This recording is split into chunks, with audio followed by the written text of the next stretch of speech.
Welcome to Around the Kinky Campfire podcast. This is your host, the Cuddle Gigolo, aka El Comidon, aka Mango Boogies, but also known officially as HH Julius, your entertainment creative. I'm here with Miss Rue, our education guru, and our goal in this podcast is to destigmatize the taboo topics of kink, non-monogamy, and BDSM. We like to educate through awareness and with our experiences, and we are not certified professionals as of yet. So our non-judgmental topics, with a dash of facts, are to be taken mostly as entertainment and with, some slice of life anecdotal stories.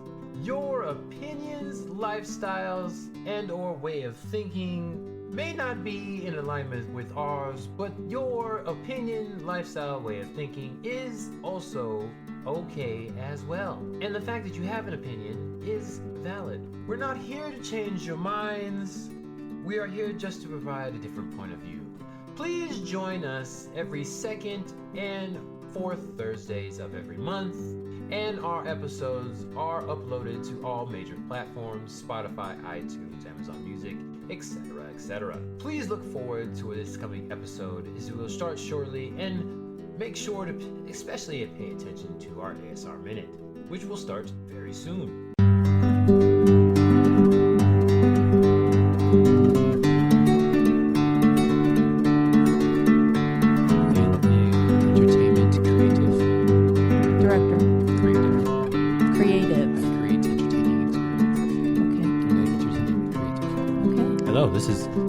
This is all being recorded. This is my official title now. Okay. Official beginning. Here it is here. There we go. Welcome back, everybody, to the bonfire that we have going in the background. It is a week. You're going to eventually run out of ways to do this. Nope. I told you I'm the entertainment creative. I create entertaining experiences. Mm-hmm. Welcome to the bonfire. It is a week after Halloween, something like that. Had a good Halloween. We didn't talk about that part either. Parties and such, and I went on a bar crawl and all that there. We'll talk about that for a little bit before we jump into our main topic. But I guess I can be official. This is Around the Kinky Campfire. I am here with my co-host, and her name is... This is Rue. And while she did that very quickly, I did not get to look at my sheet and see what It's literally one syllable. How would you expect me to draw that out? There's two words there. You can think about it for a little second. But today I am Godfrey Nouguet. That is my official name, Godfrey Nouguet. So okay. Godfrey Nouguet. Godfrey. A.K.A. Julius. You can do that too. But okay. Godfrey Nouguet. Julius is my official name. You call me Julius. You want Julius, something serious. Yeah. The creative, entertainment creative is Godfrey Nouguet. Okay? For the podcast's sake. And we are here today because we give our opinion, and we give a lot of opinions, and we try to destigmatize taboo topics, such as kink, BDSM, non-monogamy. I say geek stuff too. Yeah. That type of thing. That's not controversial, though. There you go. What? Kinky stuff is not controversial. Oh, ma'am, I got to teach you some stuff. Oh, goodness gracious. This is why we're here, because we have opinions. We're doing the thing. I like to be entertaining with my opinions. I guess, do some people like to be educational? Is that what we're doing here? I guess I will take that spot. Okay, we got educational. I am definitely more educational. Either way, you know what? I'd listen to us. There you go. And what we have here, you know what's coming. I know. It's that good old 5 minutes. I need a sounding bite. 5 minutes, that favorite 5 minutes. We're not doing a whole 5 minutes. We're doing a whole 5 minutes. I got a 5-minute drink. Since I'm talking about it, I had my green tea. We were chopping it up before the start of the recording, and I had green tea, so now I'm energized because I had caffeine in there. Yeah, I had to wake myself up. Been a long day. I had green tea, but now I am drinking the Vizzy watermelon strawberry, vibrant dual flavors, it says. It contains alcohol. How much? 5% alcohol. Not a sponsor, but if we had a hard seltzer sponsor, I'd probably be an alcoholic. Yeah. Because I would be a little whore, and you could pay me all you want. I'll trick that thing out, and everybody be drinking that stuff. And what are you? I have never even seen this before. Straight out the bottle, by the way. Straight out of the bottle. Need a picture of that. I am drinking wine. A sweet Shiraz. Sweet Shiraz. What's the name that's not sponsored? Jam jar. Jam jar. A sweet Shiraz. Jam Straight jar. out of the bottle because I'm a fucking adult and I can do that. And it's chilled still. It's chilled still. Yeah. It's fresh from the store. Yep. Brought it in the bag and everything. Yep. Took it out of the bag. Yeah. Took it out of the bag. Brought Classy. it. I unscrewed the top and took it out of the bag. Is that sweet? Yeah, it's a little sweet. Never heard of jam jar. Yeah. Okay. All right. Are you ready? Sure. Your best part? No. Yeah. Still hate it. You know what's happening. I don't need to explain what's going to happen. In 3, 2. This is still so disturbing. Not a kink. Totally not a kink. We don't need a full minute. You're so extra tonight. You're so extra tonight. What do you mean? I'm just saying. That was the typical time. It was longer. And thank you for everybody for joining us in the BDSM moment. ASMR minute, 30 seconds there. I brought that over to the Pillow Fort sessions as well. Yeah, good for you. ASMR 5 seconds, but everybody loves it when you drink and eat into the microphone, and we love it here too. It used to be considered rude. What? That's radio. That's radio. It's a microphone. This is radio. This is a podcast. Get out of here. We're hey, I like food and drinks. Not sponsored. Still want I keep forgetting the peanut butter whiskey. Yeah, Screwball. Oh my God, Screwball! They're there. I should just start sending this clip out to their social media because, yeah. If we get a care package from Screwball, oh my gosh, man, that's like I'd life be done. goals. It'd be like, all right, we're done. Be done. Speaking of done, random fact. Okay. I told you this before, but did you know podcasts? I got a revised fact. 90% of podcasts do not make it past episode 3. Really? And 90% of that 10% of podcasts do not make it past episode 20. Wow. So there's 1% of podcasts that make it 21 and beyond. Look at us go. Yeah, we're almost to 50 people. Look if you at us count go. the other one and this one, we're like on 34 or something in this one. Mm-hmm. And I've done like 9 of the Pillow Fort sessions. So we're close. We're getting there. We made it. All right, time to go. Pack it up. No. We're in the 1%. I know. We're the 1%. I'm going to take it. All the political people hate the 1%. We're the 1% We're now. the 1%ers. Oh my God. Yes. Not to be confused with the 2%ers in the MC realm. The what? Never mind. I don't even know. We're not going to go there. Oh God, we're not a political podcast. It has nothing to do with politics. What is that? MCs, What? motorcycle clubs. Oh Jesus, yeah, I don't. Yeah, you have to tell me about that one. Yeah, we're not going to talk about that. Okay, I don't even know. I'll leave that up to you. Those are friendly people. They are. I have no issues. I've had a with blast any of with them. I have no issues with any of those people. Just saying. I just flashed back to what we were talking about before. I had another bit of news, but I'll put a little thing in here. Anyways, talking about MCs, not really about MCs, but yeah, I got a little gripe, a little pet peeve before we even start. Careful. It's the people that are in our community but aren't part of our local community. It's like, what the fuck? We're going to have to do an episode about that because it's like, can't call anybody out. I'm not going to name anybody, but it's like, I know you do things, but then I don't see you around anywhere. It's like, what is going on? Just because they don't do things in the community that you are in doesn't mean that they're still not involved in a community. That is true. Everybody's involved with some kind of community. So but it's like, you know what I'm saying? They have found a community home that works for them. Yeah. And so as long as they have found a community home that works for them, then that's all anybody can ask. That's interesting. I disagree. You're welcome to. That's true. Okay. Now, to the real topic in hand. That was my little pet peeve minute. The tea.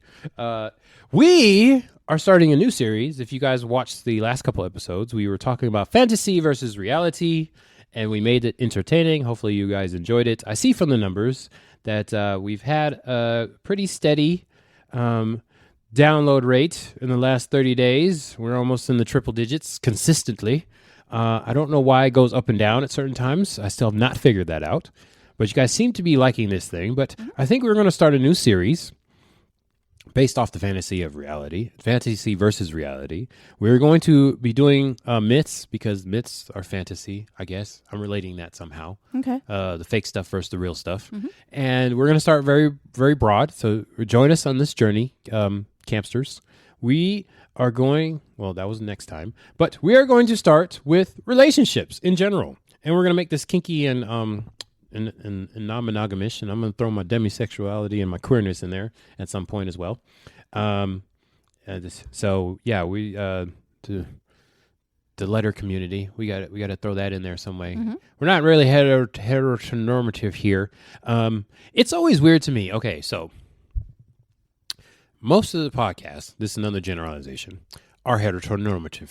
Yes. Yes, and it's always gut-wrenching, literally gut-wrenching. I want to rip my stomach out and throw it at the TV, because a lot of them, and I'm being very judgy right now, are heteronormative. So it's always like guys versus talking to girls, and then girls talking to guys. It's like, okay, there's other people out there. Absolutely. Yes. And I feel, because there's not very many queer community podcasters that talk about this and dating and kink and everything like that, that there should be a voice for the queer community. More of a voice. I would think that we are part of that. I would consider myself part of it. Okay, so we have opinions and we have experiences, whether they're right or wrong. I don't really care if you think so or not. Otherwise, you can just not listen to us.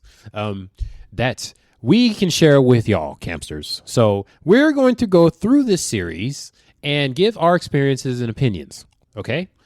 And we're going to generalize. Otherwise, we can nitpick the hell out of it. It's just how it is. So this is my disclaimer. You can agree or disagree, whatever you want. Come to the Instagram, Campfire Kinksters, and let me know what you think. You can DM or whatever, or post on there, respond. And we're going to jump into it. We're going to talk about relationships, because that's what everything is. And even though it's the myths that I brought up, there's like 8 of them, and I could probably Google search a billion more. But these are talking about probably heteronormative, but see, romantic. that's where I would disagree from the get-go. These don't have to be heteronormative. That's what I was going to say. But they're not. You just cut me off. I'm good. I'm because just I didn't saying. like where it was going. My point is, before I was cut off, is that these myths are probably heteronormative romantic relationships, but I would argue that these are every relationship. Yeah. So this is what friendships, family ships, whatever. And I would say, even though they say, or they seem, I mean, the second one has sex in it, that we could still talk about it as any kind of relationship.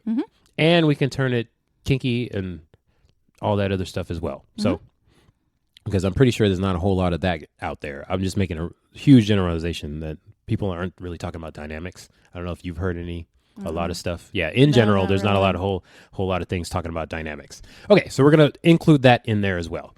Okay, so without further ado, because I've rambled on for like 10 minutes now, we are going to talk about general relationship myths. And I'm telling you, this is super general because I literally Googled relationship myths, and this is probably one of the top 3 searches or search results that were in there. So I could probably find a bunch more if I scrolled and did more pages, but whatever.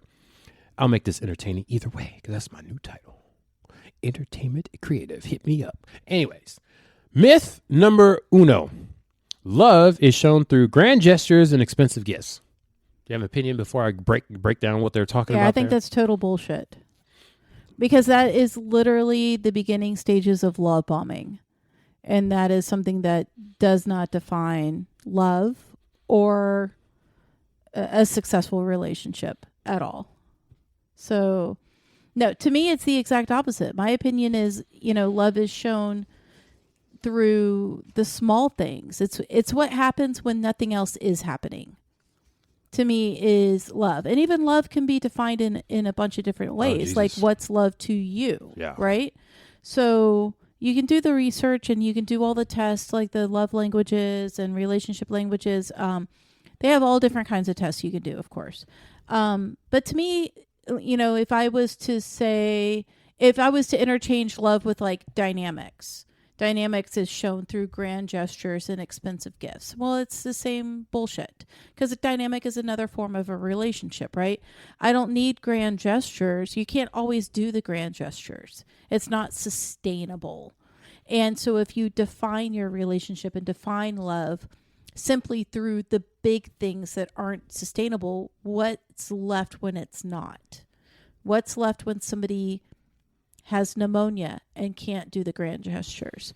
What's left when there's a death in the family? What's left if somebody loses their job? What's left when a natural disaster hits and nothing's going right and you have to start from zero? Just because you can't do the grand gestures or provide the expensive gifts doesn't mean that you're not capable of showing and feeling and experiencing love. And like these grand gestures, does your partner even want these? I mean, even if they did, to me, it shouldn't still define love. To me, God. love is... Maybe throw them up in my mouth a little bit, thinking about people. It's like, what? Okay, so this is, okay, so... Okay, so we have a couple of views here that we want to inject into this. We have okay, if we were younger versus we're older now, we know a little bit differently, because I would say that my younger self, I was taught, yes, women love all women love flowers, because they assumed I was going to date women all the time for the rest of my life. All women love flowers. All women love chocolate. Whatever you do, just give a woman a flower. That's it. So I would counter and say people like flowers. But then there's some people who don't, because they're like, well, they're already dead. They're just going to die. It's depressing. I've actually heard people describe flowers as depressing. I know people, yes. So, but I agree. I mean, I've dated women and men. I've been with women and men. Everybody, if they like flowers, everybody likes flowers. It's not a gender thing. It's not a gender assigned. I have a boyfriend right now and I buy him flowers. I will go to the store. I will get stuff for dinner. I'll go to Publix and get like the little bouquet for $9 of mixed flowers. And he now has a vase that sits on his island that these flowers live. And the odd, he doesn't, when they die, he still doesn't throw them away until I bring new ones. Yeah. And he'll let they turn into potpourri, but I mean, like, he'll let them sit there because I brought them for him. So did you guys discuss that, or you just started doing it? I just did it. And he just took it. Yeah. Okay. He thought it was really sweet. So see, people, it's not a gender thing. It's not a gender this thing. This myth thing is so ridiculous. And expensive gifts, like, okay, I'm just going to call it how I see it. It's very ableist. Not everybody's capable of expensive gifts in what the society defines as expensive. Mm-hmm. But what's expensive to one person might not be expensive to another. Yeah, what is expensive? A bouquet of flowers might be expensive to people. Yeah, see, and for me... And if you look at it, like, the average basic starting job in America is like around $15 an hour. That's the minimum wage in the state that we're living in, right? Mm-hmm. Is $15 an hour. So somebody had to work an entire hour and get taxed on their money for the entire hour to buy a bouquet of flowers. So if they work a 40-hour week, one entire hour of their week paid for that bouquet of flowers. So that could be expensive to them. That could be an expensive gift. And so to me, what's expensive, one, right? When you start relating monetary value to time, then you look at what's expensive and what's not expensive in a completely different light. So the idea that love is shown through expensive gifts, no, because maybe love is shown through the fact that you still have a roof over your head, And and there's food on the table, and there's Wi-Fi and electricity, and Exactly. you're able to communicate because you both own cell phones. Or a back rub and a happy ending. Doesn't even have to have the happy ending. Nope, has to have a happy No, ending. it doesn't. It does. I would just accept This is a what back I've rub. negotiated in my relationships, okay? Don't buy And me so anything. To me, I've it's literally a huge taken- myth because you're perfectly. I look at this in the longevity phrase. Like, love is truly shown when everything else is stripped down. Love is shown when somebody is actually sometimes at their worst. It can be even if you take the love languages test and gift receiving, gift giving is one of your love languages. That doesn't have to equate to expensive. You can create a jar of handwritten notes for them to pick one out of a day. It literally just costs you time and paper. Or in our case, just a good old over-the-knee spanking. Cost you nothing. Exactly. Yeah. Yeah. Love could be the way that your submissive brings you a cup of coffee in the morning. That could be a form of love. It doesn't have to be big and over the top And it literally expensive. says expensive in there. And like for literally me, says expensive. if a partner gives me something that's like more than $5, I'll be like, I'm going to throw this away. I don't even care what it is. Don't bring me gifts. I'll take a back rub and a happy ending. Totally fine with that. So, yeah, it literally says expensive in there too. It's like, yeah, you bring expensive to who? Like, again, expensive to whom? Because what? if it took an hour out of their 40-hour week for them to bring this to you, that could be expensive to them. Yeah, it's just crazy. And then like in media, they just like they keep saying like women love flowers. If you didn't get engaged in front of the Eiffel Tower, was it really special? Oh God. If it wasn't a grand flash mob event with all of these people involved, was it really love? Screw all that, because all of that's not going to be around when the first person gets sick. Yeah. When something happens and you truly are a team and you rely on each other to take care of things and each other, all of that other stuff never mattered. And like the people, like I was always raised to provide for nice? myself. Yes. Yeah, it's the thought that counts. But it's yes. And for all of these campsters, we can literally just say, hey, just negotiate, do the consensual thing, yada, yada, yada. Yeah. All right, we got to make this a little bit entertaining. Can't just like, TLDR, that's it. That's all you got to do. But yeah, it's like expensive gifts. That's so crazy that they put that in there. Mm-hmm. But me, it would have you believe like, oh, most people, they like that kind of thing. Like I was watching some dating show and like the guy, it was one of those ones where they're going to get married right away. Like within, and then they're Married going to get at First Sight. Well, no, it wasn't that one, but there's like a bunch of different shows where they do that. It's 30 days, 90 days, whatever, and then they're going to get married. But it's like the guy was like, they were getting ready, him and his partner were getting ready to know each other or getting to know each other. It's like, I bring my partner a flower every Tuesday, and it's like, what happens when you can't? Or like when I don't remember her saying that's what she wanted. It's Right. like, where was the discussion? You just gonna bring him a flower? Like you assume that every woman likes a flower?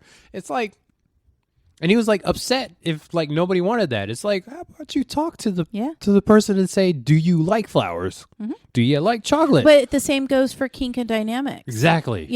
Okay. Once I live with my dynamic partner, like if I'm the submissive, I'm going to make sure that I'm on my knees by the door holding a drink for them every day when they come home from work. No, you're not.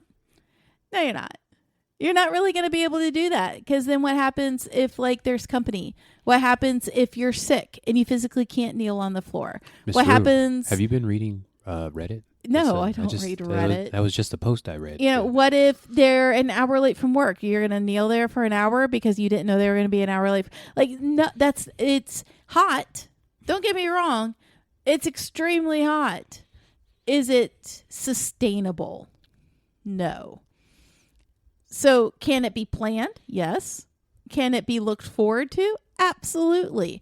Is it something that you can do every day of your life without fail, without a contingency plan, and the way that you show your undying, devotion to this dynamic, no, it's not. That's fantasy. What also gets me too is once again from Reddit, I'll see posts of like, oh, I was talking to this dom and they told me I can't ever wear underwear or bra. And it's like all the time, ever. What do you wait? What if? I mean, logistically, yes, you can say you're never allowed to wear underwear. Logistically.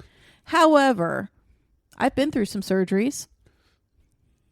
They will tell you sometimes you do and sometimes you don't. I've been through different situations where sometimes you do and sometimes you don't. Like, it's when you start using words like always and never and words regardless of the situation, all of that, you're setting yourself up for a failure because you are not taking into consideration that life still happens. Yeah. And that you're still two human beings that have outside influences and you don't live in a bubble. And so because you physically and literally cannot live in a bubble, all of these things are hot and all of these things can be done in moderation, and there's ways that you can incorporate aspects of it. But for the longevity and reality of things, not when you start using words like always and never, it's just not sustainable. Yeah, and it's like you in my younger days, I used to think like, oh, kink, that's a regular thing you can do all the time. And then as I grow older, it's like, oh, months in between happen because, life is happening. You got social events, you got family stuff going on. It's like you can have a grand gesture every once in a while if you're able to do that. Well, and is it really a grand gesture if it happens all the time? Exactly. That's my question. Like how, when does a grand gesture What is a grand gesture? When does a grand gesture become common? After 5 times, after 6 times, every 2 weeks, every month? Eventually, say when we were kids, right? Think back, at least I can say, think back when you were kids, it was your birthday. We're going the way back machine. Shut up. And spin that wheel hard. When you go back to when I was a kid, for your birthday, you were allowed to pick your birthday dinner. And you could have whatever you wanted for your birthday, mom or a parent or whoever. You could either go somewhere that you don't normally go or they'll cook it for you. Whatever. It could be the weirdest combinations. Didn't matter. If you want it for your birthday, that's what we're having for our birthday dinner. And it was special because you knew on your birthday you could have whatever you wanted for your birthday dinner, right? How special would it have been if it was every week? Every Thursday? I know mine. Eventually you'd be like, I don't want to pick. I really don't care. Cook whatever you want. Every month. So some of us would have abused it and been 1,000 pounds by the time they were. So my thing is so grand gestures have a place. They're exciting. They're nice. As long as they are. How do I put it? Because I have known somebody who was dating a couple, right? And the couple did this grand gesture for this person. And ultimately, it led to the ruin of the relationship. Because one, the grand gesture, the thing that they got this person wasn't wanted, for one. And two, it was ultimately used as a way to kind of control and manipulate that person. Yeah, they weaponized it. God. Where we love doing this thing. We want you to do this thing with us. We know you're okay with it. You're not okay with it. It's not your thing. But we're going to make sure that you're always able to do this thing with us. So we're going to do this for you and give you this to make you able to do it. Yeah, I didn't ask for that. I didn't ask for you to do that for me. You didn't? No, I'm saying this is how that person was. They were like, I didn't ask for you to do this for me. I didn't ask for this from you. I don't always want to do this with you. Why are you trying to control me like this? Why are you trying to use this for yourself? You're not taking me into consideration for this. Yep. So that's why we subjectify and don't. Right. So even though everybody loves the idea of the grand gesture, not everybody does. It's it's a weird spot to be in when it's something so grand or something so out of the norm that now it's an obligation, or now it's, okay, well, I'm going to do this not because I want to, but because they gave it to me. Yep. So I totally, this is a myth. Absolute myth. Yeah. And then it, becomes weaponized, and there's assumptions made. And once again, you should always have a negotiation. I'm assuming your friend, they didn't even talk to her about it. They just kind of sprung it on her. Yeah. It's like, yeah. Oh, man. Yeah, we can talk about relationships and triads and all that stuff. So many opinions and questions all about that, too. Here's another example, grand gestures, right? So in a relationship I was in, we were exploring non-monogamy. And we were very uneducated on how a lot of it worked. The definitions, I was very young. And all of this. And he surprised me with a female. Had the whole thing planned. Had the whole thing set up. And surprise. Well, what I didn't know until he surprised me with this grand gesture was that I had been so set up. Because a few days before, we had taken the kids to like McDonald's out to dinner, play on the playground, get a Happy Meal. They're toddlers, they're kids. It's what you do, right? Well, also what you do, I don't know what I do, is when you're in a social setting, regardless of the social setting, you end up inadvertently talking to the people around you. I do, at least. Extroverts must be nice. It's a skill I learned from my dad. You could be standing in line with somebody and their family history by the time you are done with whatever you're doing. Must be nice. And so I had talked to this woman, and the kids were all playing. We chatted, got to know the normal socially acceptable talk while you're at the playground at a McDonald's. Didn't think anything about it till I showed up at her house 3-4 days later. He and her had set it up so that we could meet, not knowing why we were meeting.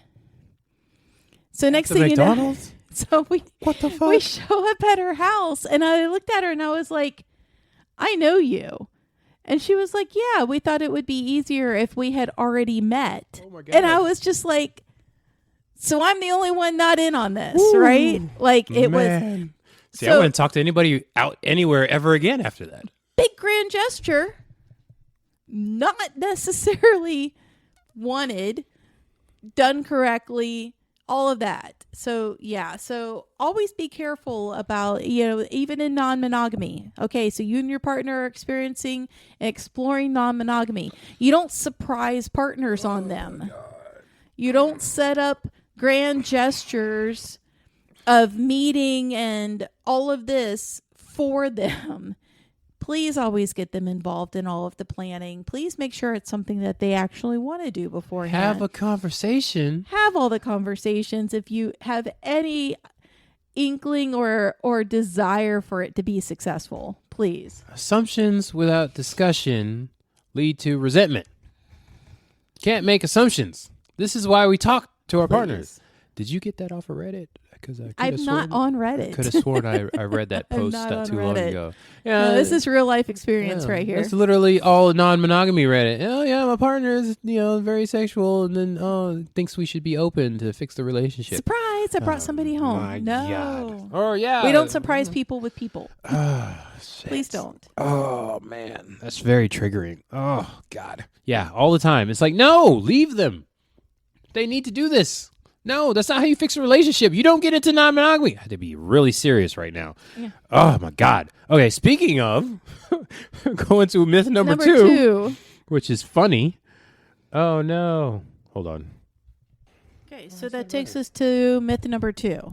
Okay, myth number 2. We're just going to jump right back into it. There was a bleep there, but whatever. Speaking of threesomes. Yeah. Sex is the most important thing in a relationship. Well, I haven't talked to a demisexual. I'll tell you that right now. No, they have not. You want to start? You got some stuff? You look like you got something to say. No, I mean, so I used to believe in this. Yes. Okay. Myth. I used to believe that if the sex wasn't good, the relationship's not good.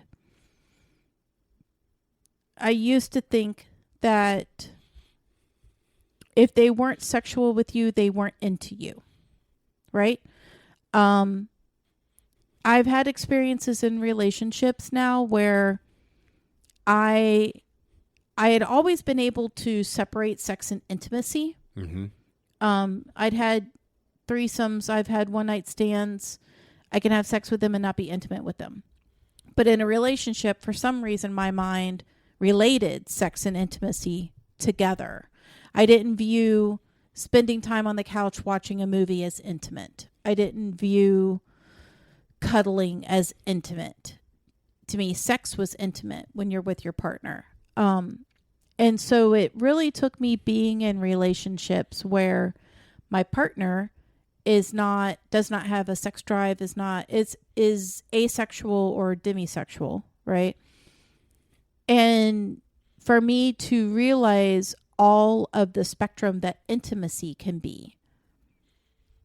Now, do I think sex plays a part in a relationship? Yes. Do I think it has to be the traditional, what you think of penis and vagina sex? No, it does not. Sex can be its own spectrum. It can be its own variety of activities. It can be intimate in and of itself, a part of intimacy. And intimacy can be that sex is the most important thing in a relationship.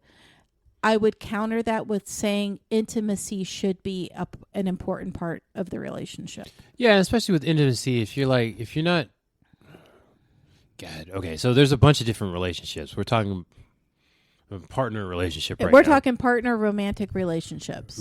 Romantic relationship. Not friendships, not so chosen family. We're talking romantic. Yeah. And once again to Reddit, but there's plenty of instances where people do not have intimate feelings toward their partner and they're like, should I break up? And it's like, okay, people marry, people have kids, yada, yada, yada, but even those can end. But it's like, what's the question here? If you don't have, why would you even want to be with the person if you don't have intimate feelings with them? It's like, well, there's a lot of reasons. Yeah, some people listen, are. I know we're talking generalities here. Yeah, we're talking some about people are in generalities. relationships for the comfort factor, for the safety and security factor. Listen. There's a million and one reasons to be in a healthy, productive relationship. Yes. So, but the myth is that sex is the most important thing. But my thing is, yes, there's a bunch of different reasons, but there's the intimacy thing, and then for me, or from my understanding, it's like if you're going to be intimate with somebody, then usually sex is involved, and it's like, yeah, I'm trying to understand it because. But see, that's where this is written in a heteronormative sex way. is important, and it's They're also viewing sex as a penis is entering a vagina. That's how this article is written. See, I like a good old fashioned hand job sometimes too. Anyways, just got to throw that in there. But it's like sex is essential most of the time. This is a weird thing because number one is finances, number two, sex. That's usually the top two reasons. Well, I think they say sex, but I would say they're not going deep enough. They flip. And it's communication. That's the underlying thing. That's like being consensual and negotiation. That's the underlining but problem. If you talk to a divorce lawyer or watch a podcast with a divorce lawyer, those are the top two reasons. They'll say money and sex, and it's like they didn't talk about that. But it's just sex is essential, but it's so confusing to me because if you're like in an intimate relationship with somebody, why would you not want to have sex with them? Because you are asexual. That's true, but I'm saying for the people, like I said, generally, it's like. That's why I say it's hard for me to put it in one way or the other because it's not important, but it's essential. But then people also have, I don't think it's essential. Like I said, think generally. The opportunity for intimacy is essential. You have people that physically cannot. That could be debatable too. Have sex. The intimacy thing can be debatable too. It could be. Yeah, that's what I'm saying. In general. But for this myth, you have people that physically cannot have sex. You could have people with physical disabilities who do not have the physical capacity to have sex. You have people that are, okay, like me, like at the beginning stages of menopause, right? Hormones change, everything, your drives change, your whole bodies change. Sex either isn't a driving force in your life because you don't have the hormones anymore, or your body's physically changing, and it's like, yeah, Girl, okay, you ain't we got can to have tell it, me. That's been my whole life. You know what I'm saying? but I mean, you can have it, but you're gonna jump through some hoops and have to add some things in order to be able to feel good about You this. preaching to the choir, buddy. You know what I'm saying? It's a huge myth. Like, I think there is a disappropriated amount of pressure put on sex in order for it to be defined as a good relationship. Yes. I think if people, again, let's go back to the longevity, and let's go back to the end game, right? The end game of being with somebody for an extensive number of years. Let's say a 40-year relationship, 50-year relationship, whatever the case may be.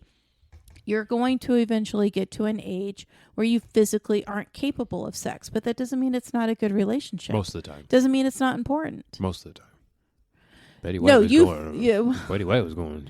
She was talking about it all the time. I'm just saying. That's what I said. You know, generalities. We have to speak in generalities. To me, I think that they're much like those grand gestures and expensive gifts. Like, you're putting the importance on things that might not be capable of happening sustainably. Oh boy. Okay, so yeah, we got to talk about the fantasy versus reality, and I just have to put out, I feel sorry for those people that get guilted into sex and get shamed because they don't have enough sex, especially from their partner. It's like, damn, why are you trying to make your partner feel bad, especially about sex? I understand you're a horn dog, but God, man, that's so fucked up that people have to go through this. And that was my thing when I was younger. Like, oh, guys want to have sex with women all the time. It's always the man that's pressuring the woman to have sex. So it's like, that was a fantasy. The reality is everybody likes sex. Generality, of course. Everybody likes sex. It's not That's just a huge generality. Yeah, I know. Yeah. Yeah. That's what I'm saying. We got to speak in, I said we can nitpick. We're already over, like, oh my God, it's giving me another error again. Hopefully it's recording. There are groups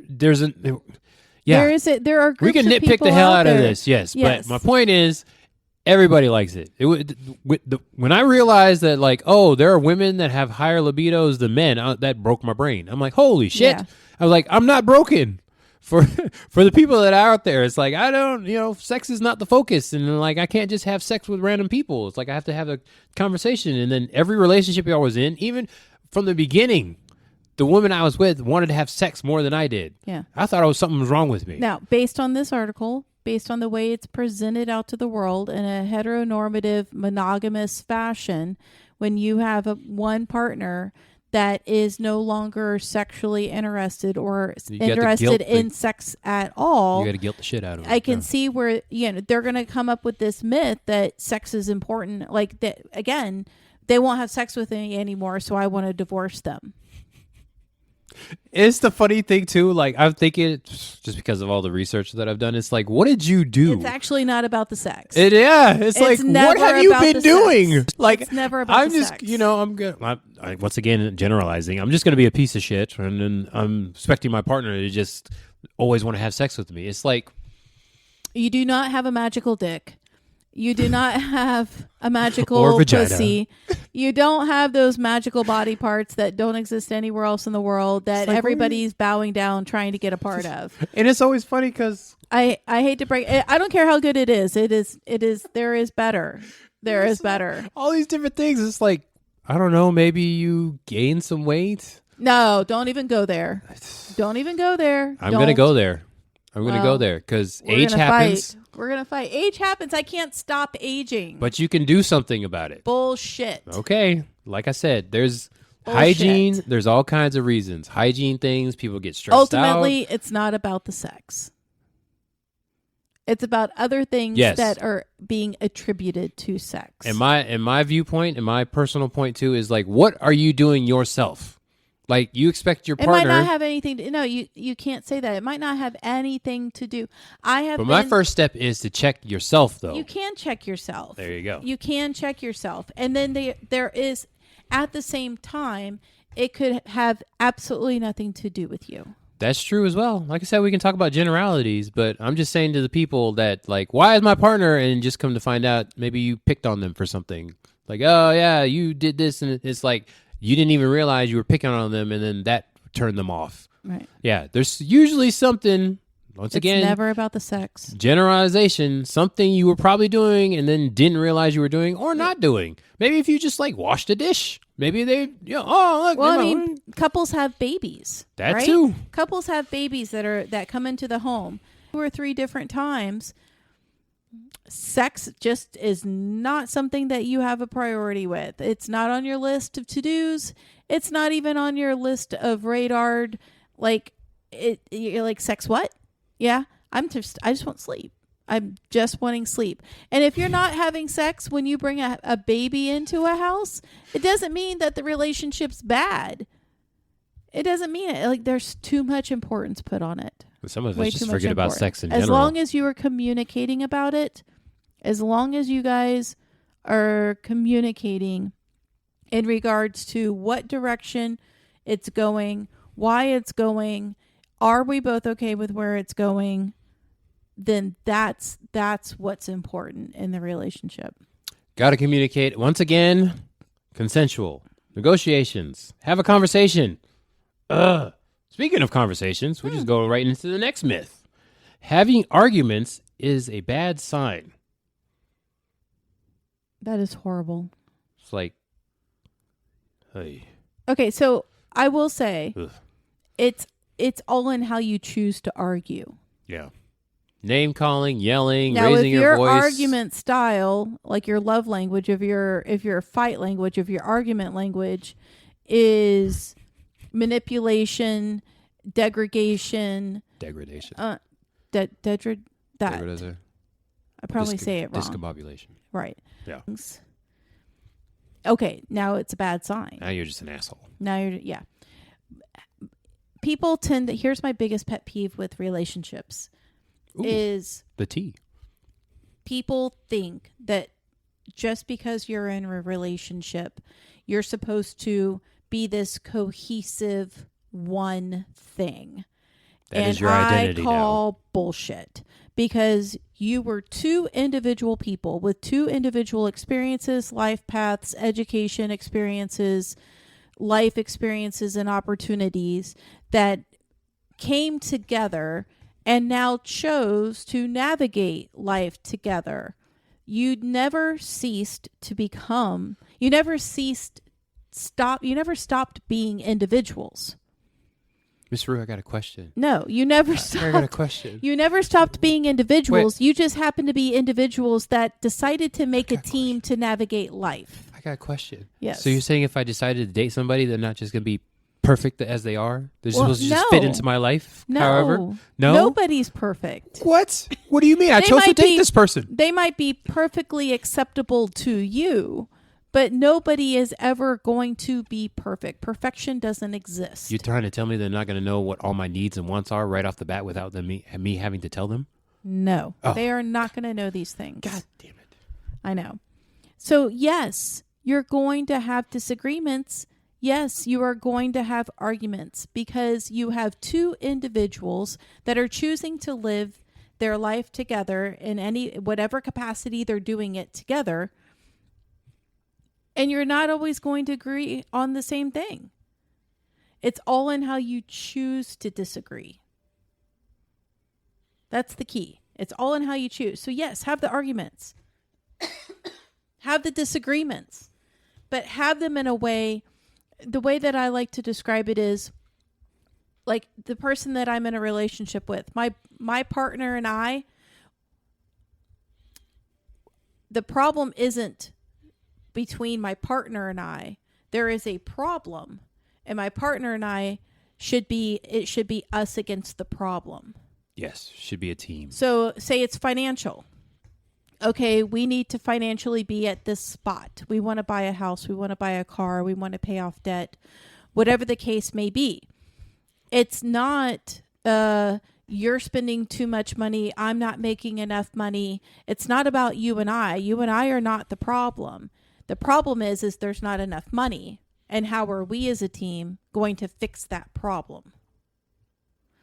If people stop looking at their partners as the problem and look at the problem as a separate entity, then you might disagree on how you solve it.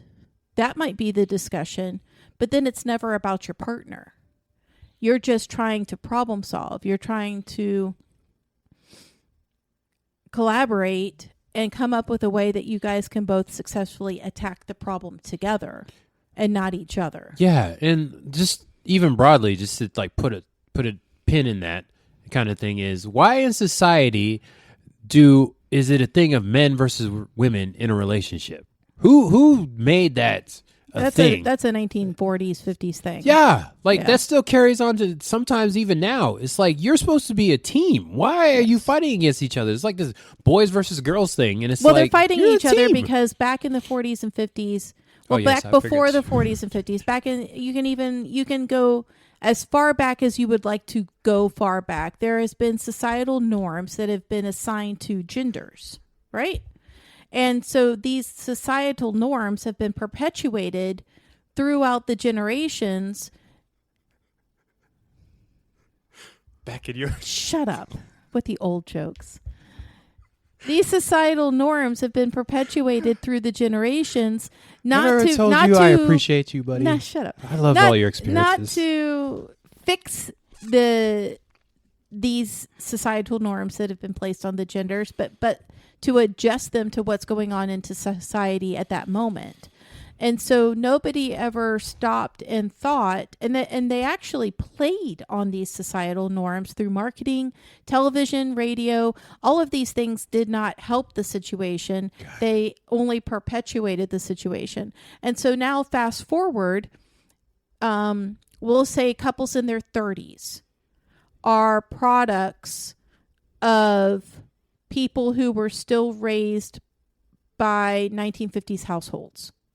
Okay? Still had influence from the 1950s households. So when they're looking at the men versus women arguments, they're still fighting those societal norms that were passed generationally down within the household that they're coming from. I think 10 to 15 years from now, when you're seeing that society is more acceptable of non-binary couples, of same gender couples, of where the household is no longer influenced by that 1950s, 1920s, all of those generational societal norms, I think you're going to start seeing that there's problems, but they're not assigned to genders anymore.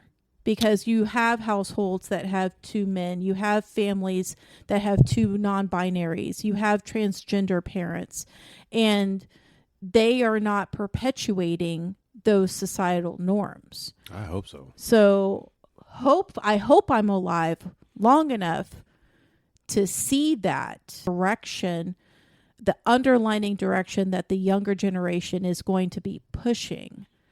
We just have to get more of that older generation, the not necessarily older, even my Gen X. We were raised by that 1950s household. Even as much as Gen X is adapting to the new societal norms and the new acceptance in the way that things are going, that's not how we raised our kids. Yeah. It's going to take our kids raising their kids before you start seeing where problems can just be problems and they don't have to be a woman's fault or a man's fault and things of that nature. Yeah. So hopefully it'll just bleed back, over into the media. So circling back, having arguments is a bad sign. No, having arguments means that you are still two individuals that have independent thoughts of each other. You just maybe haven't learned how to properly attack the problem as a team and not each other. So Oh my God! Yeah, hopefully, media will stop perpetuating that stereotype of. It sounded like a huge soapbox I was just on about Yeah. societal norms, but that's okay. That was good. I thought it, Kind of led you in that direction. It was Yeah. like, yes, exactly. I just hope that the new season of the whatever TV show I'm watching is not another boys versus girls thing. Oh my God, it's so. And then also on the side note, there's that. So I say we go through at least to 4 because that's half of them, right? Yeah, we're pushing the time. So there's like 8 of them on this little and then article. we can pick up the other 4. Well, we could probably move on to something else because it's kind of like I see it. The last 5 here are kind of like a independence versus codependence thing, because it's like one of them says monogamy is essential. We can just skip that one because we know that's not a thing. So your partner should complete you, spend as much time together. That's stupid. Great relationships are easy, whatever the fuck. A relationship is about putting their needs above your own. I feel like the 3 of those kind of go into the codependence, independence type thing together. So the myth is, oh, good Lord. I'm going to be on one side of this because I'm very independent. It's like you have to have your time priority. The summation of these myths is if you don't have a partner, you're not a complete person. There you go. Which is so completely not true. And I know that they're talking about relationships. Well, even if you're in a relationship too, they shouldn't complete you. They don't. It's not their job. You shouldn't be in a relationship and they shouldn't have a job. Kind of like you don't, like babies should not be born with a job. Like if we just have a baby, our marriage is fixed. If we just adopt a baby, our marriage will survive. If we just open up our relationship, we just open up our relationship, we'll be a stronger unit. It's all bullshit. You don't bring somebody into their life with a preconceived job. And in order for you to believe that the other person has to complete you, in order for you to believe that it's about putting their needs first, in order to believe that it should be easy, you're giving that person essentially a job that they aren't aware of and that they didn't sign up for in order to be what you consider successfully in your life. And yeah, you shouldn't offload your personal wellness on somebody else. You should be doing that on your own. Yeah, so the whole putting people on a pedestal and then your identity changes when you're in a relationship. But it can go both ways. It can be assigned to kink too. You don't have to have your dynamic. It doesn't have to be easy to be successful. Your dynamic doesn't necessarily mean that you put the other person's needs before you. Your dynamic doesn't mean that it can only be the 2 of you in order to be healthy. Like it's all bullshit. If you interchange relationship and dynamic, the same rules and the same parameters and guidelines and understandings and rationales apply. Yeah, and it's also, this is a good end cap. I'm glad you brought that up because it made me think is the biggest myth of all is that kink, non-monogamy, all this stuff is easy. It's like, the reality is, I didn't get in this to be easy. Like, I didn't think if it's easy, everybody would do it. Exactly. And everybody does not do it. Not everybody does kink. Not everybody does non-monogamy. It's just funny because I'll make a comment on the polyamory Reddit and people will ask you like, well, why do you do this? It's because that's what I am. Yeah. It's like, isn't it hard? It's like, I didn't get into this for it to be easy. Yeah. What makes you think I got into this to be easy? No, that's the biggest reality of it all. It's not easy. Nothing we talk about geeky. I got picked on as a kid though, but none of this is easy. Kink is not easy. Non-monogamy is not easy. This is why we have this podcast, for us to share our experiences. So it'll be easier for you if you decide to do this. I know I don't talk to people that, what are you looking for an entertainment thing. I'm here to help people that have an interest in this and would like some help. But it's not going to be easy. It'll be easier. It's not going to make it easy. No matter how much information you learn, none of it. You're going to have to experience it. It's going to suck. You're going to have to make mistakes. That's how we build confidence, surviving mistakes. You're going to make a mistake. We are not even gurus or experts in any of this. We're just sharing our opinions and our experiences. It's not going to be easy. I will tell you that right now. If I don't know anything else, it's not easy. It's not going to be easy. So that is the reality moments, and we're going to cap off our relationship thing. Relationships aren't easy. Dynamics are not easy. Nothing is easy. That's not what we're here for. But it's fun. That's true. I do it because I like it. Also, it's fun. I am. It can be fulfilling. It can be amazing. It can enhance your life. It can do all of the amazing things. Right. And you're going to get out of it exactly what you put into it. And you're going to get into it. And you're going to have some suck. There's going to be some suck. It's okay. It's going to be sucky at times. But I'm here. The suck it is real. Yeah, the suck it is real, and I do it, yes, because it is fun, and it's who I am. I'm not going to be any other way. All right, so that wraps up our relationship myths. Hopefully you took something from that, and if nothing else, it is, and you went out there, and this propelled you forward, and you jumped off the kink or non-monogamy bridge, whatever one you want to do. Please don't jump off a bridge. Yeah, you jumped off a bridge. It feels like I Off jumped the diving board and into the pool of awesomeness. You ever saw you saw Looney Tunes when the guy fell, when Wile E. Coyote fell off the thing and he hit every branch on the way down? Sometimes it feels like that. You got to learn. Everybody makes mistakes, but we're here to help you. There you go. Hopefully you make one less mistake. All right, so we're going to wrap it up now. Hopefully this recorded. We had some technical issues, and it's still screaming at me that there's errors, but hopefully this goes out.